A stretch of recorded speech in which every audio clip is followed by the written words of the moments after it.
এই যে আমায় ছাড়া দিব্যি থাকতে পারো, বিন্দাস জীবন অতিবাহিত করো, আমায় ছাড়া হাসো কাঁদো, তোমার শ্বাসকষ্ট হয় না। এই যে অভিমানের দিনগুলোতে বুকের ভিতরে এত কষ্ট যন্ত্রণা হয়, অপেক্ষায় অবহেলায় অনুভূতি নষ্ট হয়, তোমার খারাপ লাগে না? আমি তো শুধু তোমাকে ভালোবাসতে চেয়েছি, ভালোবাসি বলেই তো তোমাকে প্রয়োজন। এই স্বার্থপর দুনিয়ায় ভালোবাসা ছাড়া আমি তো তোমার কাছে আর কিছুই চাইনি।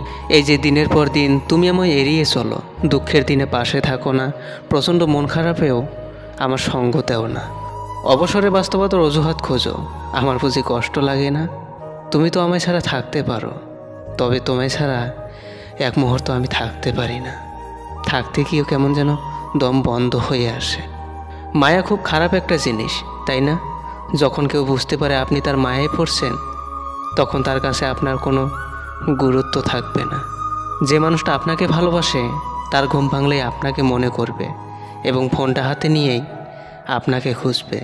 সে না চাইলেও তার ভালোবাসা তাকে বাধ্য করবে। মনমরা দেহে প্রেম নামক অভিনয় আর আসে না। দেহ হত্যা করা মহাপাপ, তাই মনটাকেই হত্যা করেছি।